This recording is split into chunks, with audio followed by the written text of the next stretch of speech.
नीता सर्वे vlogs चॅनलच्या समोरचे subscribe button आहे त्याला प्रेस करा, बेलचं चिन्ह दाबा, मग ऑलला सिलेक्ट करा। याने काय होणार, जेव्हा मी नवीन व्हिडिओज अपलोड करणार त्याचं नोटिफिकेशन तुम्हाला मिळणार आणि तुम्ही तो पाहू शकणार। नमस्कार, मी नीता सर्वे व्लॉगमध्ये करते तुमचं खूप खूप स्वागत। आणि आज आपण पाहणार आहोत परफेक्ट मालवणी मसाला कसा बनवायचा 5 किलोच्या प्रमाणात। तर चला व्हिडिओला सुरुवात करूया। हा मसाला बनवल्यानंतर तुम्हाला इतर कोणताही दुसरा गरम मसाला जेवणात वापरायची बिलकुलही गरज नाही। स्टेप पहिली, सर्वात प्रथम मिरच्यांना चांगलं ऊन द्यायचं। 2 दिवस तरी उन्हात मिरच्या चांगल्या सुकवायच्या। आता आमच्या इथे एक मैदान आहे आणि मैदानाच्याच बाजूला रोड आहे, त्याच्यामुळे मला अशा मिरच्या झाकून ठेवायला लागतात, कारण बरंच धूळ इथे बसत राहते।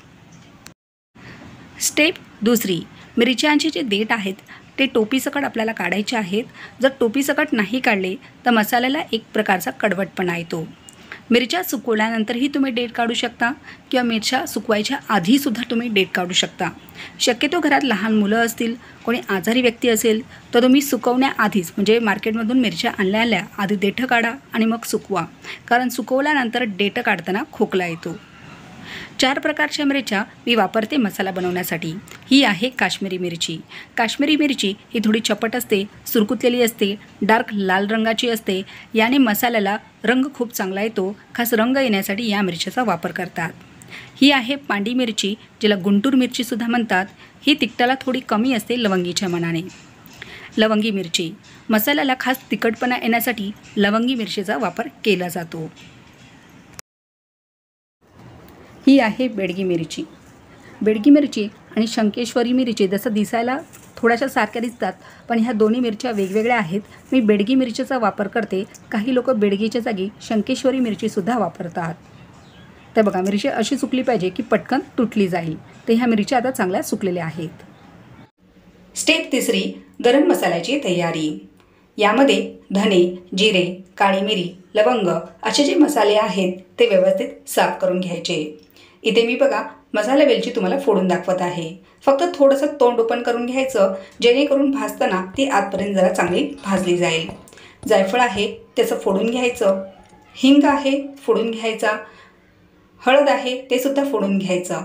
तशी ही पूर्वतयारी खडे मसाल्यांची इथे करून घ्यायची। तुम्ही आतापर्यंत यूट्यूबला बरेचसे मालवणी मसाल्याचे व्हिडिओ बघितले असतील।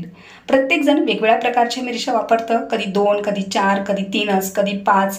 प्रत्येकजण वेगवेगळ्या प्रमाणात वेगवेगळे गरम मसाले वापरतं। कधी काही लोक 10 गरम मसाले वापरतात, कधी 15, कधी 24, कधी कोणी 26। तर प्रत्येकाची पद्धत ही थोडी वेगवेगळी असते। माझी ही मसाला बनवण्याची 6वी वेळ आहे।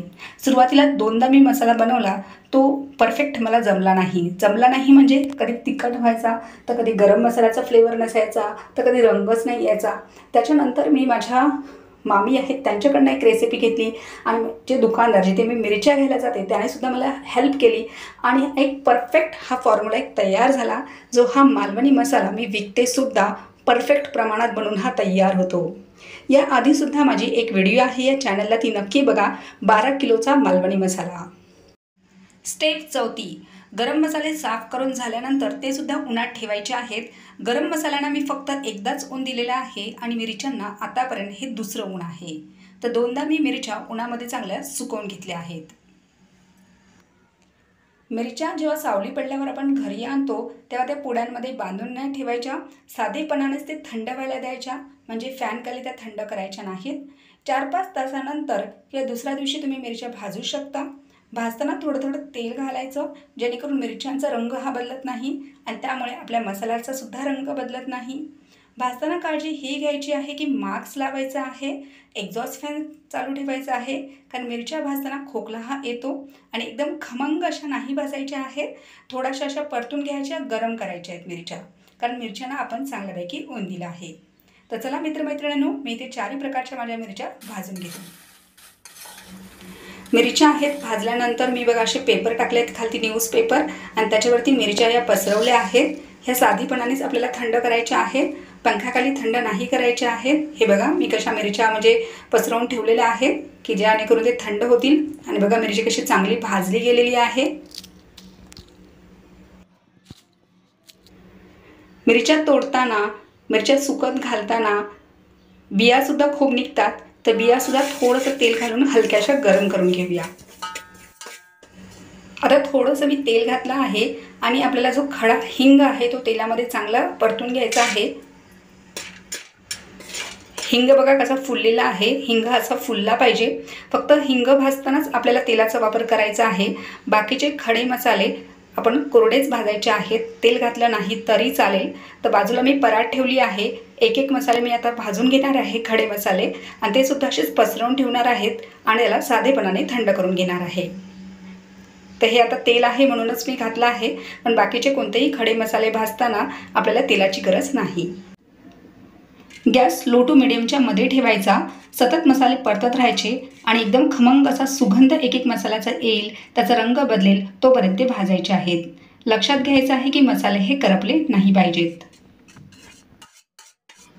गॅस स्लो केला आहे। मेथी हलकीशी गरम करून घ्यायची, मेथी जास्त भाजायची नाही, जास्त भाजली गेली की त्याचा कडवटपणा अजून जास्त होतो। काही गरम मसाले भाजायला जास्त वेळ लागतो, काही गरम मसाले हलकेसे गरम करावे लागतात की ते भाजले जातात। व्हिडिओ पूर्ण पहा, व्हिडिओ कुठेही स्किप करू नका। लवंग ही खमंग अशी थोडीशी परतून घ्यायची आहे, जास्त सफेद नाही झाली पाहिजे ती। आता इथे काही मसाले मी एकत्रच घालत आहे, जे कमी प्रमाणात आहेत ते एकत्र 3-4 मसाले आपण घालून परतू शकतो। हे बघा अशा प्रकारे। खसखस भाजताना गॅस एकदम स्लो करायचा आणि हलकीशी गरम करून घ्यायची। खडे मसाले भाजताना ज्याप्रमाणे ते आहेत त्याप्रमाणे भाजून घ्यायचे आहेत। म्हणजे मेथी आहे, खसखस आहे, ते एकदम स्लो गॅसवरती गरम करून घ्यायचे आहेत। लवंग आहे, एकदम सफेद नाही झाली पाहिजे, खमंग असा थोडासा वास यायला लागेल प्रत्येक खड्या मसाल्याचा, तो भाजलाय असं समजायचा आणि काढून घ्यायचा। आणि बाजूला बघा मी परात ठेवलेली आहे, तर त्याप्रमाणे असं पसरून ठेवायचे सर्व गरम मसाले। दगडफूल ही भाजायला जास्त वेळ नाही लागत, हलकंसं परतून घ्यायचं। धणे थोडे भाजायला वेळ लागतो। तर अशा प्रकारे माझे गरम मसाले भाजून झालेले आहेत। बघा असे परातीत थोडंसं असं पसरून वगैरे ठेवायचे, नॉर्मल म्हणजे साधेपणाने थंड व्हायला द्यायचे। 5-6 तासानंतर पूर्णपैकी थंड झालं की पॅक करायचं सर्व सामान, किंवा दुसऱ्या दिवशीही तुम्ही डंकावरती किंवा गिरणीवरती कुटून आणू शकता। दुसऱ्या दिवशी सर्व लाल मिरच्या व खडे मसाले मी गिरणीवरून दळून आणले आहेत। बघा कसा सुंदर असा रंग आला आहे, खमंग असा सुगंध घरात दरवळत आहे।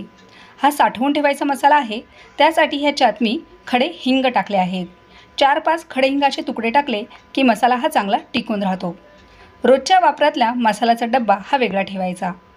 हा पूर्ण मसाला बनला आहे 5 किलो 700 ग्रॅम। तर कशी वाटली माझी रेसिपी कमेंट नक्की करा। साहित्य आणि त्याचे प्रमाण डिस्क्रिप्शन बॉक्समध्ये दिले आहे, तिथे चेक करा। 5 किलोचं प्रमाण, 1 किलोचं प्रमाण तिथे आहे। मित्रमैत्रिणींनो, ही रेसिपी जास्तीत जास्त तुमच्या सोशल मीडिया अकाउंटवर शेअर करा आणि चॅनलला सबस्क्राईब करायला विसरू नका।